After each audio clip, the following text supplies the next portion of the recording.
Il-proċeduri fil-ġuri ta' Jurgen Fenech mixli li hu l-mandant ewlieni fil-qtil ta' Daphne Caruana Galizia lura fis-16 ta' Ottubru tal-2017 bdew l-erba' meta minn filgħodu saret l-għażla tad-disa' ġurati u għall-ħabta tal-4:09 ta' wara nofsinhar bdiet it-trattazzjoni quddiem l-imħallef Edwina Grima. Fl-awla 22 ippakkjata bin-nies, inkluż raba tal-vittma u anke tal-akkużat, ġurnalisti lokali u anke barranin, Fenech ġie ppreżentat b'żewġ kapi ta' akkuża, dawk ta' kompliċità fl-ommiċidju volontarju ta' Caruana Galizia u li assoċja ruħu kriminalment ma' terzi f'Malta jew barra bilan li jseħħ id-delitt f'Malta. F'diversi okkażjonijiet, Fenech wieġeb mhux ħati għall-akkużi kontrih. Dwar l-istess reat, diġà hemm 5 persuni jiskontaw sentenzi ta' ħabs għall-involviment tagħhom. F'Ġunju tas-sena l-oħra, l-aħwa George u Alfred De Giorgio, magħrufin bħala ċ-Ċiniż u l-Fulu rispettivament, bdew jiskontaw pena ta' 40 sena ħabs wara li ammettew li wettqu l-omiċidju. Roberta Gius, magħruf bħala tal-Maksar, u Jamie Vella kienu nstabu ħatja f'ġuri b'8 voti kontra wieħed li provdew il-bomba li qatlet lil Caruana Galizia u ġew ikkundannati għal umurhom il-ħabs. Dan minbarra li Vince Muscat il-Koħħu intbagħat 15-il sena ħabs wara li hu wkoll ammetta l-involviment tiegħu.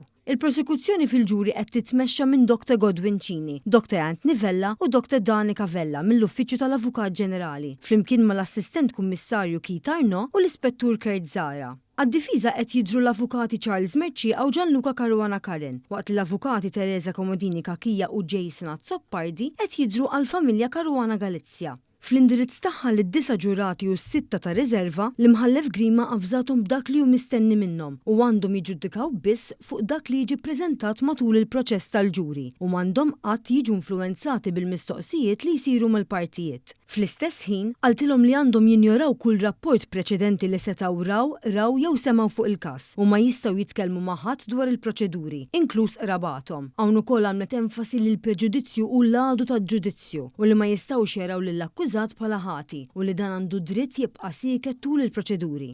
Il-ġurati wkoll ġew imwissijin li ma jistax ikollhom għad-dispożizzjoni tagħhom xi tip ta' apparat elettroniku bħal mobiles jew laptops minħabba riskju ta' kuntatt ma' persuni terzi. F'mument minnhom kmieni filgħodu, propju meta bdew jissejħu l-ismijiet tal-ġurati, kellha tintalab fl-awla l-assistenza tat-tim mediku minħabba li ġurat ta' riserva ħassu ħażin. Sa dan it-tant, wara l-konferma tal-ġurati, Dr. Charles Mercia qalet jirrappreżenta lill-akkużat talab bix-xhieda ta' persuni meqjusin bħala sensittivi għandha tinstemma bil-bibien magħluqin minħabba li skontu rapportaġġ dirett bħal live blogs jista' jinfluwenza lil xi xhieda futuri. Iżda l-imħallef saħqet li tali kwistjonijiet għandhom jiġu evalwati f'ħinhom u f'waqthom, skont x'intqal mix-xhieda. Ftit wara 6 ta' filgħaxija, l-imħallef ħabbret li l-proċeduri se jissoktaw il-ħamis fid-9 ta' filgħodu, f'dak li mistenni jkun ġuri mill-aktar estis. Minn hawn il-qudiem, ir-rappreżentanti tal-Uffiċċju tal-Avukat Ġenerali jibdew jispjegaw il-każ f'isem il-prosekuzzjoni, waqt li jibdew jitresqu l-provi u jibdew jissejħu x-xhieda. Wara din il-fażi, l-akkużat jingħata ċans li jixetu għalkemm jista' jirrifjuta li jagħmel dan biex imbagħad id-difiża tibda tressaq il-każ tagħha, inkluż b'xhieda li jidhrilha xierqa min-naħa tagħha.